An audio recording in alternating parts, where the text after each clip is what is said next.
berbuat baik, kita sebagai manusia berbuat baik, entah itu kita sengaja atau tidak untuk kedua orang tua kita, mereka sebagai orang tua tetap mendapatkan bagian pahalanya. Kata Imam Jalaluddin As-Suyuti, beliau mengatakan bahwa kullu amalin sholihin ya'maluhul walad yulhaqu sawabuhu li abawaihi walau lam yad'u lahuma, bahwa semua hal baik yang mungkin ditakdirkan bisa kita lakukan, walaupun kita tujukan kepada orang tua atau tidak pahalanya, beliau sebagai orang tua tetap akan mendapatkan pahalanya. Tapi itu dibalik ya sama, semua kelakuan buruk kita, semua kepekoan kita, mereka juga dapat, karena mereka masuk dalam dawuh ku anfusakum wa ahlikum nar, bahwa ada perilaku-perilaku buruk kita yang kata Rasulullah itu disebabkan oleh didikan-didikan yang keliru dari para pendahulu kita. Makanya sampean-sampean yang masih jomblo, sampean-sampean yang masih hari ini belum mendapatkan jodoh atau bahkan belum punya anak, bersyukurlah. Saya doakan terus jomblo, karena nggih, cocok mboten niku? Mboten. Sama ndak pernah dengar bahwa Al-Imam Al-Ghazali itu menampilkan satu hadis, oke, itu dhaif, tapi penting untuk menjadi pertimbangan kita. Salah satunya adalah hadis beliau yang mengatakan bahwa khairukum ba'dal mi'atain al-khafiful hadz alladzi la ahla lahu wa la walad. Setelah 200 Hijriah, orang pilihan itu adalah orang yang ringan beban, al-khafiful hadz alladzi la ahla lahu wa la walad, tidak ditakdirkan punya pasangan apalagi punya anak. Makanya moga-moga panjenengan-panjenengan yang pengen menjadi umat terbaik Rasulullah terus jomblo. Kok gak amin gue? Kamu gak pengen jadi? Oh gak pengen? Ya wis. Oke, kita cari surga pintu lain. Kita cari surga jalur lain. Oke, tenang aja. Itu kayak ibu-ibu. Saya pernah ngomong sama ibu-ibu, jenengan-jenengan ini sekedar sadar kalau panjenengan sempat memiliki kesalahan kepada pasangan, kemudian minta maaf, langsung panjenengan punya akses yang sangat eksklusif untuk masuk surga. Langsung jawab, kita cari surga lain, Bos. Gitu. Jadi ibu-ibu itu hanya sekedar disuruh minta maaf saja, bukan masalah gengsi, lebih memilih diperbanyak hisabnya di hadapan Allah daripada dia harus minta maaf ke pasangannya. Ngono, aku dhewe ya gumun ya. Kok iso ngono iku? Oke. Yang terakhir, orang sial kata Rasulullah atas berita, atas laporan malaikat Jibril, sakia abdun dzukirta indah walam yusolli alaik. Termasuk orang yang sial adalah orang yang lesannya tidak mudah atau tidak ringan mengucapkan selawat ketika nama Rasulullah Muhammad sallallahu alaihi wasallam disebutkan. Iku sial. Makanya moga-mogalah kita semua mendapatkan ampunan dari Allah Subhanahu wa taala di bulan yang sangat istimewa ini. Bagaimana?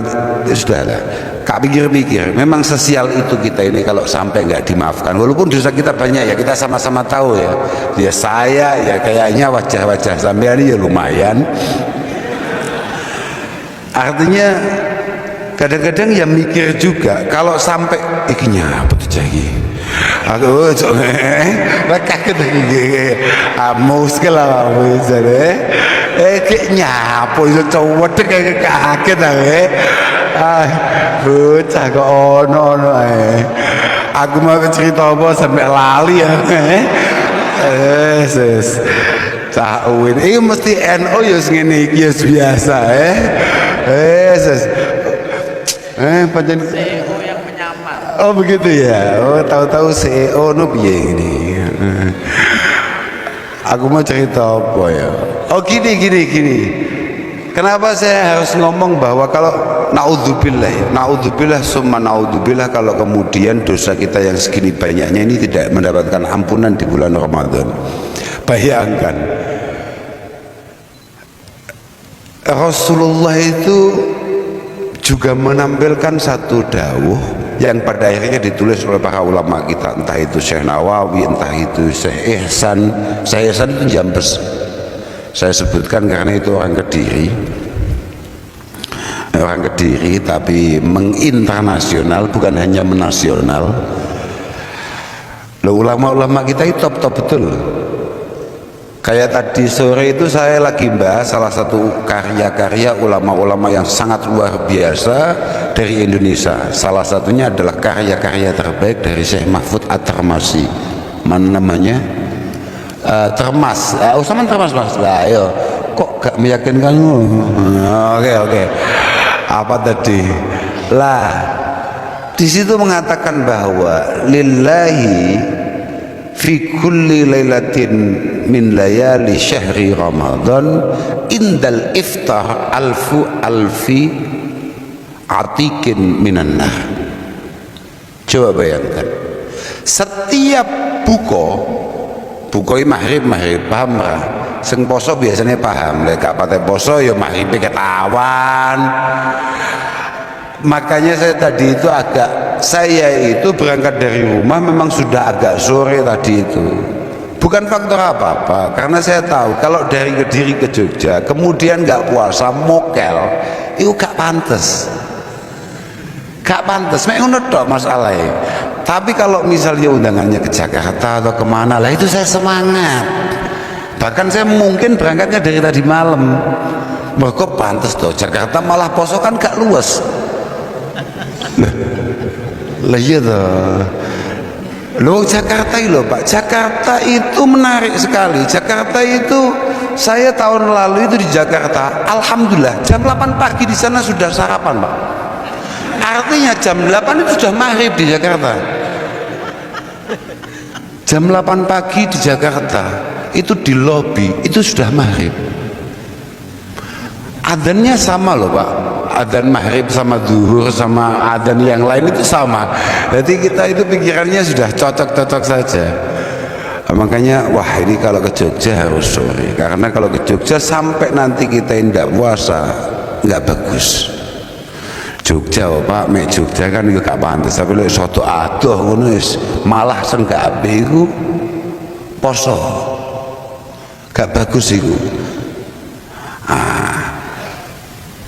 Setiap kali berbuka Allah subhanahu wa ta'ala itu membebaskan 1 juta alfi atik minan nar.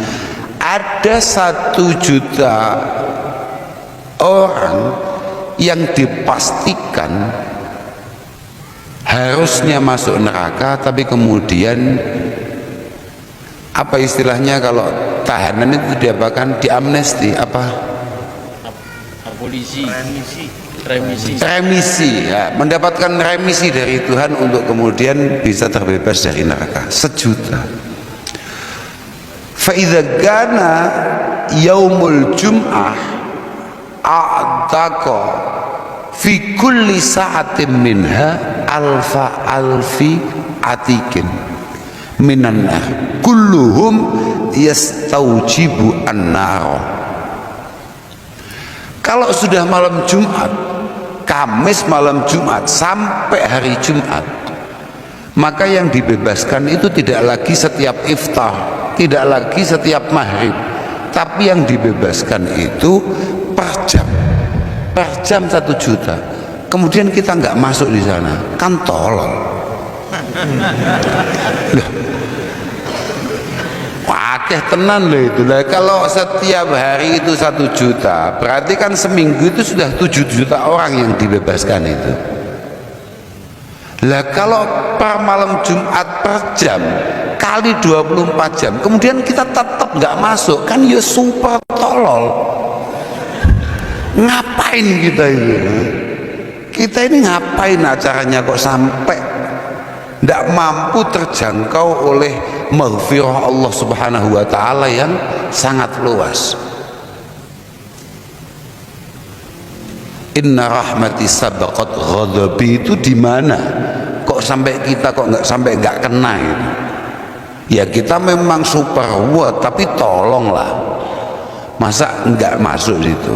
Bahkan fa idza kana akhiru yaumin min Ramadan a'taqa bi adadi ma a'taq min awali syahri ila akhirih.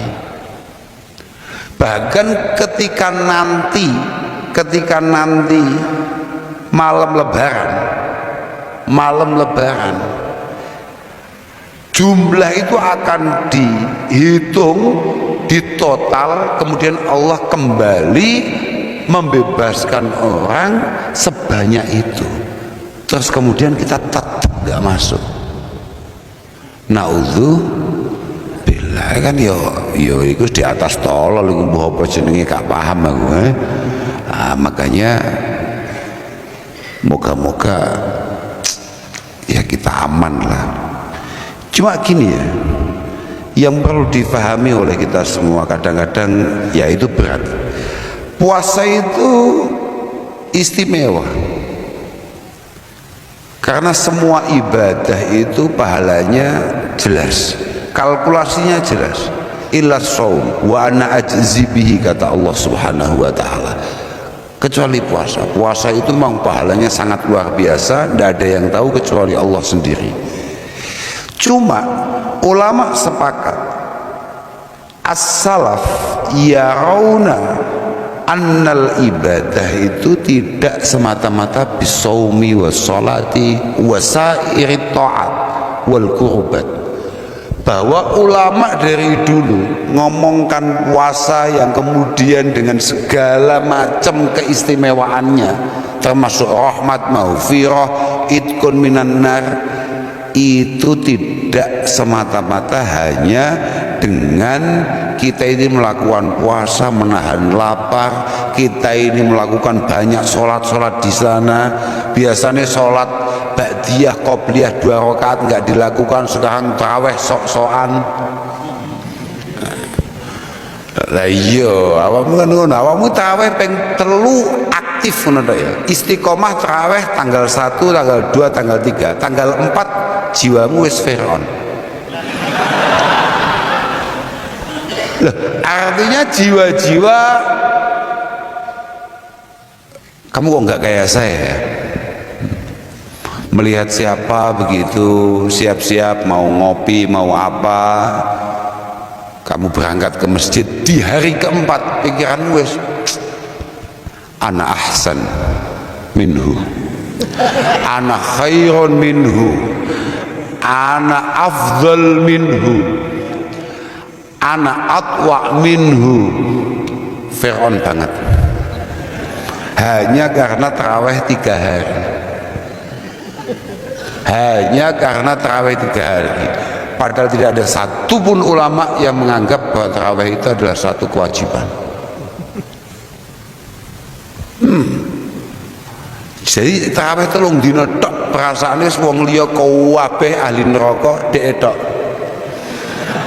setengah ahli surga. Padahal betapa tidak serunya masuk surga yang segitu luasnya sendirian. Lah iya lah saiki lho, sak uwin mlebu neraka kabeh, sing mlebu mek awakmu tok. Sepi. Kowe arep nyapa ning kono kowe dhewe. Ya Allah nuwun sewu, kanca-kanca kula teng pundi neraka kabeh. Mesti terakhir kula kak mriko lah. sepi masalahnya.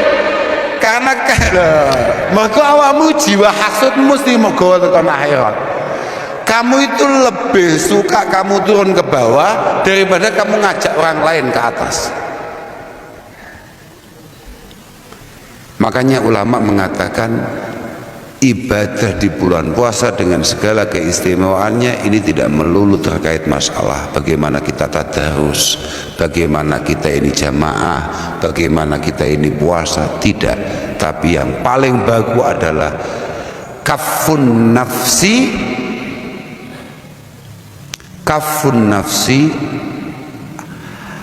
anil adha wa hadki hurmatin nas. Yang paling bagus adalah bagaimana kita punya kemampuan menahan diri kita untuk tidak menyakiti orang lain, kemudian tidak merendahkan orang lain. Itu penting dan itu berat. Sama sadar tidak bahwa Rasulullah menamai Ramadan ini dengan banyak nama loh.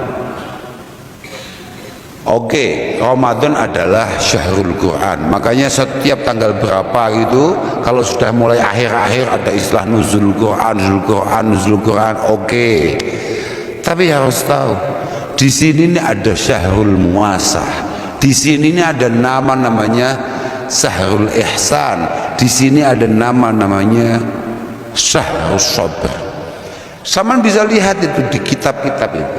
Syahrul Sabri fi Ramadan itu adalah syahru man in nafsi anittibai hawa. Bulan di mana kita harus memaksa diri kita untuk tidak mengikuti hawa nafsu kita, dan itu berat saudara, berat. Aku gak mampu, aku gak ngatasi yo meneh delok wajahmu, wah tansaya berat. Gini ya, saman itu kalau disebut kata-kata sabar itu berarti hubungannya dengan apa? Sabar itu hubungannya dengan apa? Sabar itu hubungannya mesti yang ada dalam pikiran sampean kalau udah ngomongkan sabar itu musibah, masalah, hal-hal yang membuat sampean tidak nyaman. Itu hubungannya dengan sabar. Tidak Pak, sabar itu tidak melulu terkait itu. Sabar itu harus kita pahami bahwa sabar itu adalah fi'lul ma'murat wa tarkul manhiyat. Salat itu butuh sabar bukan? Butuh sabar. Kademen isu-isu dadak wudu butuh sabar.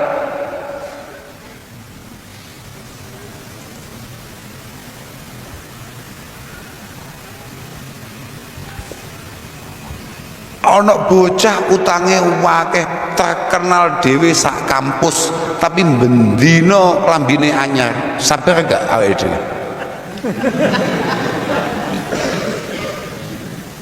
Lah tarkul manhiyat berat itu, berat. Makanya semua ulama mengatakan kamu itu kalau pengen istimewa di hadapan Allah, tidak usah terlalu banyak ibadah, tapi pastikan tidak terlalu banyak kesalahan. Salah itu wajar, tapi kalau terlalu banyak hobi. Loh iya toh, orang salah itu biasa, tapi kalau terus salah, ya memang kan gini toh. Orang normal, orang awam itu adalah orang yang kadang-kadang baik, kadang-kadang buruk. Tapi kalau banyak baiknya, kata Fudail bin Iyad, kalau banyak baiknya maka keburukannya harus dihapus. Orang itu tidak boleh disebut orang nggak baik kalau memang kesehariannya didominasi oleh hal-hal baik. Apakah ini tidak ada buruknya? Ada, tapi tolong dilupakan sebagai sesama. Sama kayak kita sulit untuk melupakan orang yang terlalu banyak. 24 jam sehari, kalau 23 jam setengah buruk, itu kan sulit untuk disebut sebagai orang soleh. Padahal kalau kita mau tahu soleh, kenapa Nabi Ibrahim itu disebut soleh? Dalam Quran dikatakan bahwa karena konsistensinya terus soleh, terus baik. Karena kalau hanya sesekali baik itu kayak kita, nah itu belum pantas sebetulnya disebut orang soleh. Kita ini pagi baik, agak siang dikit masalah, tapi zuhur tobat, walaupun sore bikin masalah lagi. Nah, kan itu biasa. Makanya kita ini sulit untuk kemudian menjadi orang yang punya kelayaan disebut soleh. Tapi moga-mogalah ada bangunan kemauan di antara kita untuk kemudian menjadi orang yang baik. Mbuh bentuke piye? Ngeten nggih. Berapa banyak dari kita, teman-teman kita kemudian merasa bahwa saya tidak pantas melakukan ini, saya tidak pantas melakukan ini, saya tidak pantas melakukan ini, karena saya ini belum begini, belum begini, belum begini. Tidak. Sekecil apapun potensi kebaikan yang mungkin sampean lakukan, lakukan. Tidak usah menunggu sampean ideal untuk melakukan itu. Karena siapa tahu hal-hal kecil itu, misalnya kayak tadi, kayak saya cerita misalnya kayak ba'diyah, sholat ba'diyah, oke, mungkin sampean belum sanggup taraweh, tapi sampean mau sholat ba'diyah ba'dal isya 2 rakaat saja sudah, itu sudah fi hukmi qiyamil lail bagi orang kayak sampean. Kak jamin gitu.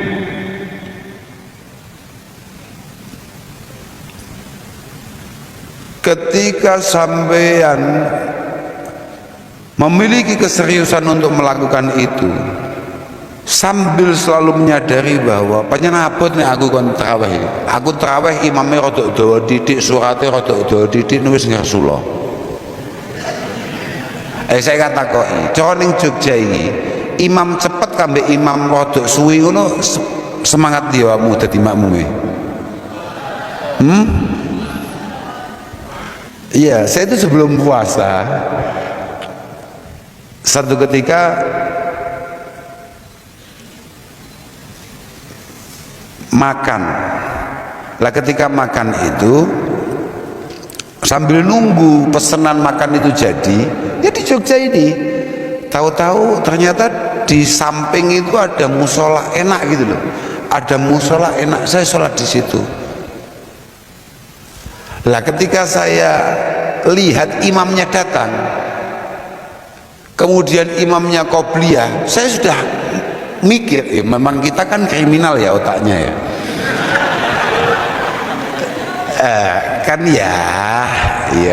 kan aku kan dianggap wong piye ngono kan, mergo awakmu kan deloke kan di petilan-petilan di media-media itu. Sebetulnya kan kita ya sama-sama sesatnya.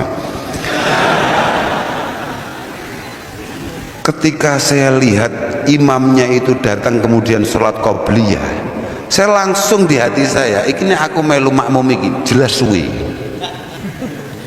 Kan ketok to Pak. Suwi nih iki aku. Iki suwi iki aku. Kan ketok jelas suwi, jelas gak mampu aku. Daripada aku ngersulo, aku wis langsung ngongkon, saya ngajak teman-teman kan, nang komat diparani ku kambek takmire aku. Mohon maaf Pak. Nggih Pak. Jangan sholat dulu karena kita akan segera mulai jamaahnya. Oh, mboten Pak, kula kosong.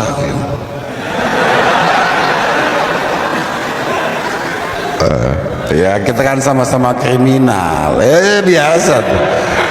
Tapi kriminal lo cek sholat lo ya. Orang kok kriminal gak sholat. Awalu ma yuhasabu bil abdu yaumal qiyamah as-shalah. In salahat salahal baqi wa in fasadat fasadal baqi. Yang pertama kali ditanya Tuhan akan peribadatan kita ini masalah sholat. Kalau sholat lolos, katanya yang lain lolos. Ya sudah, saya pakai itu saja. Kriminal pokok lolos mergo sholat. Tapi tetap sholat masuk kriminal. Ya jamaah, tetap jamaah sesuai arahan bahkan Nabi. Tetap jamaah, tapi kita bikin yang versi agak cepat. Oh no, aku ndelok waduh salat sunat tok kok suwi wong iki. Salat sunat suwi, salat fardu mesti atwal. Jauh lebih lama dan ini waduh makanannya gimana? Dan itu tidak baik. Salat mikir makanan itu tidak baik. Makanya Rasulullah selalu meminta kita iftar dulu sebelum salat. Karena jangan sampai ketika kamu takbir pikiranmu makanan gitu loh. Iftar itu hanya sekedar membatalkan.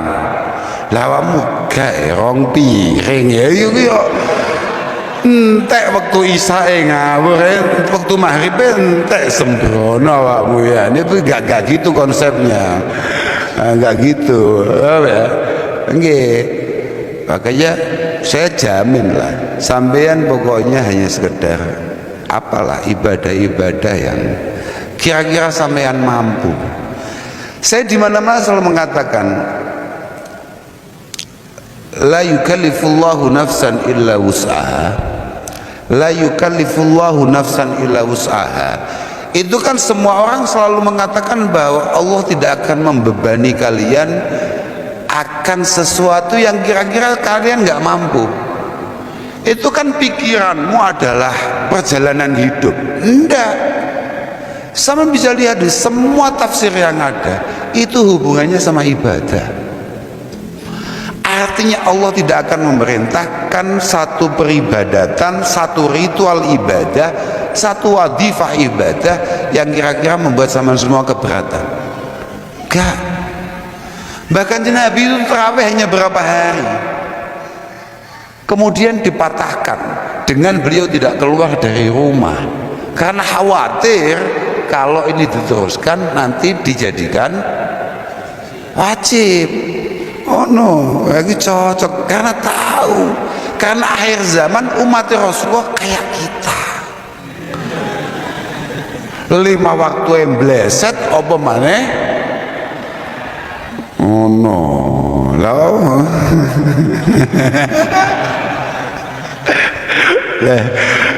Gus, sekarang itu kan ada warna. Kalau 20 rakaat berarti NO, kalau sekian rakaat berarti KNO. Ngono kan ya? Ya kuwi tololmu. Kenapa kita nggak ambil yang dikit aja Gus? Kan nggak apa-apa. Wong semua ini ada uswahnya, semua ini ada kuduahnya. Tetap kamu harus 20. Lah napa sebabnya Gus? Sebabnya kowe masuk njibuk sing titik, mlakumu panggah secepat itu. Wong NU iku lamun toh digawe mek pirang rakaat kaya kanca-kancane, tetep inatinal kausar.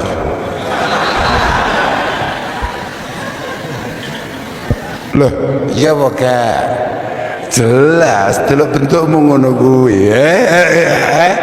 Jelas iku, jelas nih. Makane